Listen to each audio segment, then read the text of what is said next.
Assalamu alaikum viewers, I am Fadrin, lecturer in chemistry. Like and share my videos and subscribe to my channel College Chemistry with Fahad.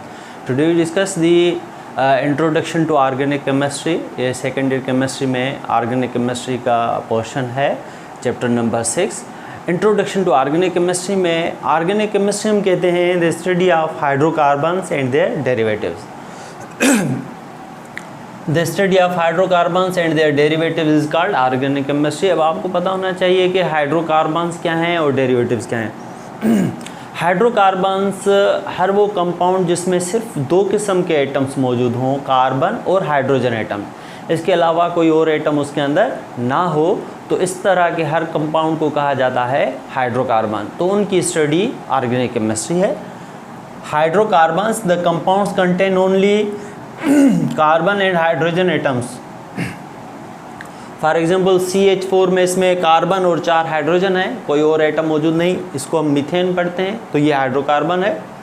C2H6 ethane, ये भी hydrocarbon है क्योंकि इसके अंदर सिर्फ दो किस्म के एटम्स मौजूद हैं, कार्बन और हाइड्रोजन.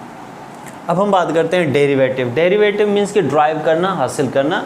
डेरिवेटिव में जब हाइड्रोकार्बन में हम थोड़ी चेंजिंग करें, उसके अंदर कोई और एटम जो है ऐड करें, तो उसके रिज़ल्ट में जो नया कंपाउंड बनेगा जिसके अंदर कार्बन भी मौजूद होगा आपको, तो उसको हम कहेंगे derivative. For example compound obtained from hydrocarbon by adding other atoms. CH4 methane, ये एक हाइड्रोकार्बन है. इसके अंदर हम अगर क्लोरीन से इसको इंट्रेक्ट करा रहे हैं, क्लोरीन गैस से जब इसका रिएक्शन होगा तो इसमें से CH3Cl और HCl, तो इसका एक हाइड्रोजन एक Cl से मिलके HCl हाइड्रोक्लोरिक एसिड बनाएगा और एक क्लोरीन जो है इस CH3 से अटैच हो जाएगा, तो इसको CH3Cl लिखेंगे और ये HCl. तो ये इस हाइड्रोकार्बन से ड्राइव किया गया है, तो इसको हम कहेंगे डेरिवेटिव और इसको पढ़ेंगे मीथाइल क्लोराइड. तो इस तरह से ये डेरिवेटिव हो गया और ये हाइड्रोकार्बन हो गया. ये तो इनऑर्गेनिक कंपाउंड है हाइड्रोक्लोरिक एसिड. तो आपने ये देखा कि डेरिवेटिव किस तरह से बनते हैं. अब इन दोनों की स्टडी, हाइड्रोकार्बन और उसके डेरिवेटिव, उसको हम कहते हैं ऑर्गेनिक केमिस्ट्री. कुछ ऐसे कंपाउंड्स हैं जो जिनके अंदर कार्बन तो मौजूद है मगर वो ऑर्गेनिक नहीं है. H2CO3 कार्बोनिक एसिड इसे हम पढ़ते हैं, या हाइड्रोजन कार्बोनेट. ये हाइड्रोजन कार्बोनेट आयन या बाइकार्बोनेट आयन इसे कहते हैं. Carbon monoxide gas, carbon dioxide. अब ये जो सब है ये ऑर्गेनिक नहीं है क्योंकि इनका जो सोर्स है वो इनऑर्गेनिक सोर्स है. जो रॉक हैं, रॉक्स में कैल्शियम कार्बोनेट होता है, तो कैल्शियम कार्बोनेट से easily carbonic acid, carbon monoxide, carbon dioxide gases जो हैं खारिज होती हैं. तो इस वजह से हम क्या कहते हैं कि इनको ऑर्गेनिक केमिस्ट्री में इंक्लूड नहीं किया गया. अब बात करते हैं कुछ ऐसे कंपाउंड जिसमें हाइड्रोजन नहीं है, कार्बन है, हाइड्रोजन नहीं है, तो वो ऑर्गेनिक कंपाउंड है CCl4.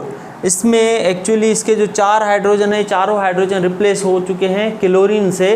तो carbon tetra, tetra means 4, carbon tetra chloride इसे पढ़ेंगे, ये भी ऑर्गेनिक कंपाउंड है. एक और ऐसा ऑर्गेनिक कंपाउंड है जिसके अंदर ना कार्बन भी, इसके अंदर कार्बन नहीं है, तो N2H4 जिसे हाइड्रोजन पढ़ते हैं, तो ये भी एक ऑर्गेनिक कंपाउंड है. तो इस तरह से अब हम आगे मूव करते हैं. तो पहले वाइटल फोर्स थ्योरी थी. Vital means life. ये कंसीडर किया जाता था कि जो ऑर्गेनिक कंपाउंड्स हैं वो सिर्फ हम एनिमल या प्लांट्स से ही हासिल कर सकते हैं, क्योंकि हमें पता है कि प्लांट्स के अंदर बहुत सारे ऑर्गेनिक कंपाउंड्स हैं, एनिमल्स के अंदर जो है ऑर्गेनिक कंपाउंड्स हैं, लिपिड हैं, फैट हैं, प्रोटीन हैं. तो ये सब ऑर्गेनिक कंपाउंड्स, उनका कॉन्सेप्ट ये था कि लिविंग से ही हासिल किए जाते हैं, जिसको नाम दिया गया था वाइटल फोर्स थ्योरी. फिर क्या हुआ कि 1828 में ये थ्योरी रिजेक्ट हो गई. Rejection of vital force theory. Volar scientist थे 1828 में, उन्होंने ऑर्गेनिक कंपाउंड बनाया यूरिया, जो कि लेबॉर्ट्री में बनाया और इन ऑर्गेनिक कंपाउंड से बनाया जिसे अमोनियम साइनेट कहते हैं, NH4CNO.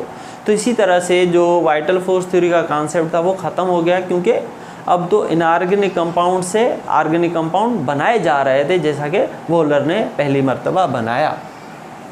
Volar in 1828 produce urea organic compound in laboratory from ammonium cyanate NH4CNO by boiling in water.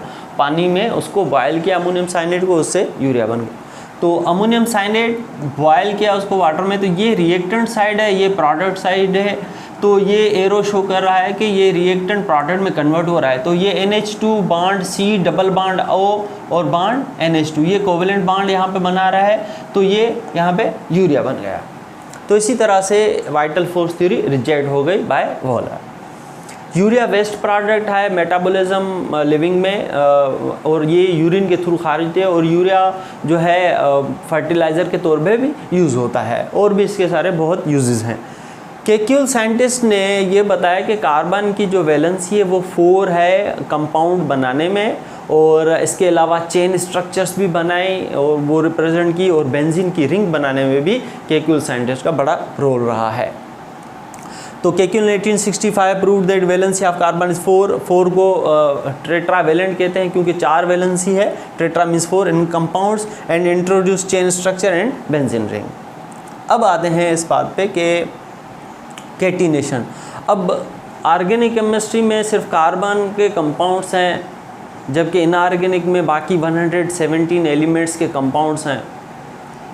तो ऑर्गेनिक कंपाउंड्स फिर भी इनऑर्गेनिक से ज़्यादा है, उसका जो रीज़न है वो कैटिनेशन है। और कार्बन की परसेंटेज अर्थ क्रस्ट में बहुत कम है, 0.027% है। तो कैटिनेशन हम कहते हैं कि एक ऐसी एबिलिटी है जो एक एटम दूसरे एटम से अटैच हो सके, मीन्स के सेल्फ एडिशन, कि एक कार्बन दूसरे कार्बन से, फिर वो कार्बन दूसरे कार्बन से, इसी तरह से अपने ही एटम से कंबाइन होने की सलाहियत को कहा जाता है कैटिनेशन। कैटिनेशन की definition, ability of an element to bond itself with its own atoms, कि अपने ही एटम्स के साथ वो बॉन्ड बनाने की सलाहियत रखे, तो उसको हम कैटिनेशन कहते हैं। कार्बन की परसेंटेज हो गई, बिलियंस ऑफ कंपाउंड्स बनते हैं कैटिनेशन की वजह से, जो कि मैंने पहले ही बता दिया है। सिलिकॉन भी कैटिनेशन करता है, मगर सिलिकॉन की कैपेसिटी कार्बन से कम है, इसीलिए कार्बन के कंपाउंड्स जो हैं वो ज़्यादा हैं, और ऑर्गेनिक केमिस्ट्री में हम कार्बन के कंपाउंड्स पे ही डिस्कस करते हैं।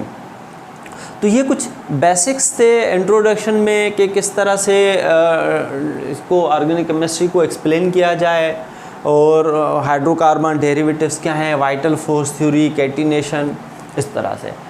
यहीं पे ये इंट्रोडक्शन ख़त्म होता है। मेरे चैनल को सब्सक्राइब करें, कॉलेज केमिस्ट्री विद फहद, और मेरे वीडियोस को ज़्यादा से ज़्यादा शेयर करें और अपने कमेंट्स दें। अल्लाह हाफ़िज़।